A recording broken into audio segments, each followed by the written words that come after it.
दोस्तों, जैसा कि हम जानते हैं कि आने वाला समय बहुत ही ज्यादा एडवांस टेक्नोलॉजी का होने वाला है। आने वाले दिनों में सारे काम कंप्यूटर द्वारा पूरे होते नजर आएंगे और ज्यादा दूर क्यों, आज के समय में ही हम देख रहे हैं कि कुछ गाड़ियां ऐसी भी हैं जो ऑटोमेटिक चलती हैं। हालांकि इनकी संख्या अभी बहुत ही कम है और कुछ ही देशों में ये देखी गई है, लेकिन बहुत जल्द ऐसी गाड़ियां बहुत ज्यादा संख्या में सड़कों पर नजर आएंगी जिनमें ड्राइवर की जरूरत ही नहीं होगी और ये गाड़ियां अपने आप ही बिल्कुल सुरक्षित आपको अपनी डेस्टिनेशन तक पहुंचा देंगी। लेकिन दोस्तों, आज हम आपको किसी गाड़ी के बारे में नहीं बल्कि पानी के कुछ ऐसे जहाजों के बारे में बताने वाले हैं जिनके बारे में जानकर आपको अपने कानों पर यकीन नहीं होगा, क्योंकि ये जहाज ऐसे हैं जिन्हें कोई भी कैप्टन नहीं चला रहा है, लेकिन फिर भी ये समुद्र में घूमते रहते हैं और वो भी कई दशकों से। जी हाँ दोस्तों, सुनने में आपको ये अजीब जरूर लग रहा होगा, लेकिन वास्तव में समुद्र में अभी भी कुछ ऐसे जहाज हैं जिनको कोई भी नहीं छेड़ता है और वो स्वतंत्र रूप से बिना किसी ड्राइवर और बिना किसी पैसेंजर के अपने आप ही जहाँ मर्जी वहाँ जाते हैं। अब कैसे और क्यों, इस बारे में तो आपको आज का वीडियो देखकर ही पता चलेगा। ऑक्टेवियस। चलिए सबसे पहले बात करते हैं सबसे खतरनाक जहाज ऑक्टेवियस की।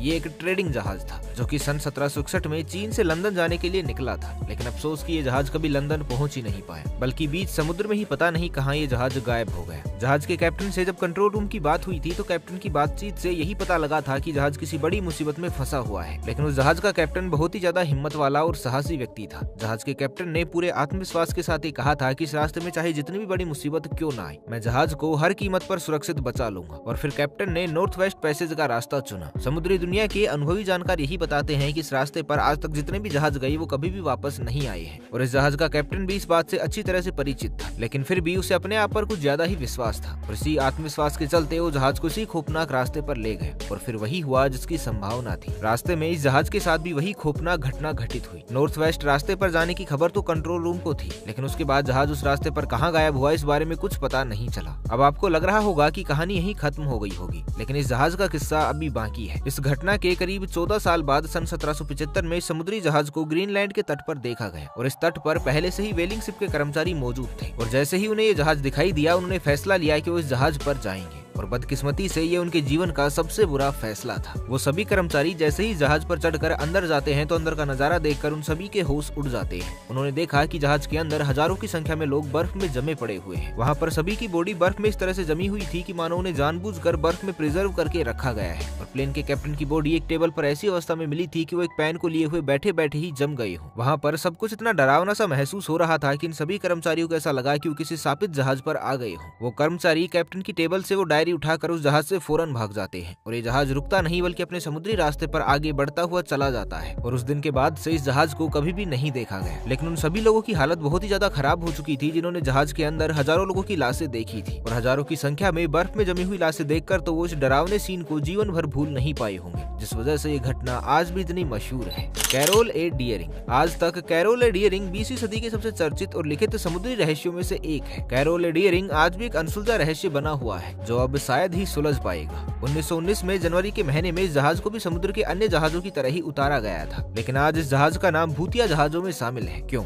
ये भी आपको बता देते हैं। दरअसल इस जहाज को जैसे ही समुद्र में उतारा गया उसके कुछ ही समय बाद इस जहाज से कंट्रोल रूम के सारे संपर्क टूट गए और काफी खोजबीन के बाद भी इसे कहीं भी नहीं पाया गया। किसी को समझ में नहीं आ रहा था कि आखिर इतना बड़ा जहाज अचानक से कहां गायब हो गया। लगभग 2 सालों तक इसका कुछ भी पता नहीं चला और फिर 2 सालों के बाद अचानक इस जहाज को नॉर्थ कैरोलिना के तट पर देखा गया। जिस दिन ये जहाज मिला उस दिन मौसम इतना ज्यादा खराब था कि इस जहाज पर किसी भी तरह की कोई मदद नहीं पहुंचाई जा सकी। लेकिन कुछ दिनों बाद जब मौसम ठीक हुआ तो रेस्क्यू टीम ने उस जहाज को समुद्र के किनारे पर लगाया और फिर उस शिप की जांच शुरू की गई। जांच में सबसे पहले ये पता लगा कि उसमें मौजूद दिशा बताने वाला कंपास बिल्कुल भी काम नहीं कर रहा था और इसके अलावा रेस्क्यू टीम जब जहाज पर चढ़ी तो उन्हें वहाँ एक भी जिंदा या मुर्दा इंसान दिखाई नहीं दिया और यही बात सबसे ज्यादा हैरान कर देने वाली थी। जहाज देखने में बिल्कुल साफ सुथरा था, ऐसा लग रहा था कि यहाँ रोज सफाई की जाती है, लेकिन उसमें कोई भी इंसान मौजूद नहीं था और जहाज ऑटोमेटिकली पिछले 2 सालों से सफर कर रहा था। इस अजीबोगरीब घटना पर लोगों के अलग अलग विचार हैं। कुछ तो मानते हैं कि समुद्री लुटेरों ने बड़ी ही सफाई के साथ इस जहाज के सारे लोगों को मारकर समुद्र में फेंक दिया और सारा सामान लूट कर ले गए, लेकिन वहीं कुछ लोगों का मानना है कि ये बर्मुडा ट्रायंगल की वजह से हुआ है। चलिए अब अगर दोनों बातें भी मान ली जाएं तो भी सवाल का जवाब किसी के पास भी नहीं है कि आखिर 2 सालों तक बिना कैप्टन के और बिना ईंधन के ये जहाज कैसे समुद्र में सफर कर रहा था।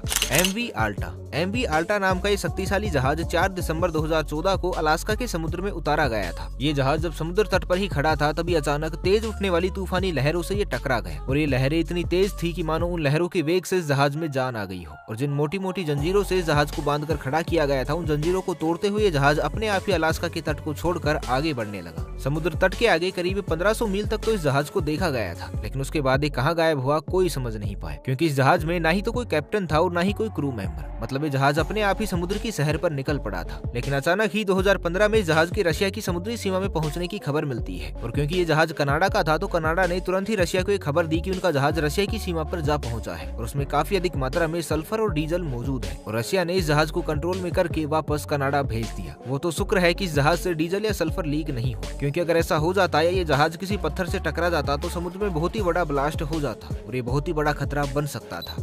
कोबनहावन नाम का ये शाही जहाज सन 1921 में समुद्र में उतारा गया था। इस जहाज को शाही जहाज इसलिए कहा जाता है क्योंकि दुनिया के सभी बेहतरीन जहाजों में से एक माना जाता है। इस जहाज का इस्तेमाल करीब 7 सालों तक डेनिश नेवी की ट्रेनिंग के लिए किया गया था, और इन पूरे 7 सालों में नेवी की ट्रेनिंग में इस जहाज का प्रदर्शन बहुत ही अच्छा रहा। लेकिन दिसंबर 1928 में इस खूबसूरत जहाज को अर्जेंटीना से ऑस्ट्रेलिया के सफर के लिए निकाला गया। अर्जेंटीना से निकलते वक्त इस जहाज में किसी भी तरह की कोई खराबी नहीं थी और वहाँ से ये सही सलामत ही निकला था। लेकिन हैरान कर देने वाली बात यह है कि ये जहाज कभी भी ऑस्ट्रेलिया तक पहुंच ही नहीं पाया, और इस जहाज को ढूंढने के लिए कई सालों तक प्रयास भी किए गए। सर्चिंग टीम ने न केवल समुद्री रास्ते बल्कि हवाई जहाज से भी दूर दूर तक समुद्र में से खोजने का प्रयास किया, लेकिन इसका कहीं भी नामो निशान तक नहीं मिला। आखिर 430 फीट लंबे और 20 मंजिला ऊंचे इस जहाज का गायब होना कोई साधारण बात नहीं है। और तो और जहाजों के साथ अक्सर दुर्घटनाएं तब होती हैं जब समुद्र में तूफान आता है या मौसम खराब होता है, लेकिन इस जहाज को जब छोड़ा गया था तो मौसम भी बिल्कुल साफ था और समुद्र भी पूरी तरह से शांत था। मजबूती के मामले में भी ये जहाज किसी से कम नहीं था। इसमें इतने बड़े बड़े दमदार इंजन लगे हुए थे कि ये जहाज जल्दी से दुर्घटनाग्रस्त नहीं हो सकता था। ऐसे में इस जहाज का गायब होना किसी रहस्यमयी घटना से जुड़ा हुआ लगता था। इस जहाज के कैप्टन और क्रू मेंबर्स का क्या हुआ इसका किसी को भी कुछ पता नहीं है, क्योंकि उनसे कांटेक्ट करने की लाख कोशिशों के बावजूद भी उनसे किसी भी तरह का कोई संपर्क नहीं हो पाया और न ही इस जहाज का कुछ पता चल पाया है। तो दोस्तों, देखा आपने कि समुद्री दुनिया कितनी रहस्यमयी है और इस विशाल समुद्र में कैसे इतने बड़े बड़े और ताकतवर जहाज किस तरह समुद्र में अचानक ही गायब हो गए और उनके गायब होने के पीछे किसका हाथ है ये भी पता नहीं चल पाया है। और इन रहस्यमयी जहाजों में से तो अधिकतर जहाज सदियों से गायब है। जिसने भी इन घटनाओं के बारे में सुना उन सबको यही लगता है कि इस तरह के काम इंसानों के बस के तो नहीं है, इसमें जरूर किसी रूहानी ताकत का हाथ है। अब हकीकत क्या है ये तो हम नहीं जानते हैं, लेकिन हमें सबसे बड़ा दुख उन लोगों के लिए हो रहा है जो इन जहाजों पर सवार थे, और इन जहाजों के साथ वो लोग भी किस दुनिया में चले गए ये हमेशा ही एक सवाल बना रहेगा। और उन लोगों के परिवार की आने वाली पीढ़ी भी इसी सवाल का जवाब तलाश रही है कि आखिर वो लोग गए तो गए कहाँ। तो दोस्तों, आपका आज के इस वीडियो के बारे में क्या ख्याल है, और अगर आपने भी किसी के गायब होने की कोई घटना सुनी है तो हमें नीचे कमेंट करके जरूर बताइएगा। बाकी आज के लिए बस इतना ही, मिलते हैं एक नई वीडियो के साथ। तब तक के लिए खुश रहे, मस्त रहे, हंसते रहे। भगवान करे आप सभी का दिन शुभ हो।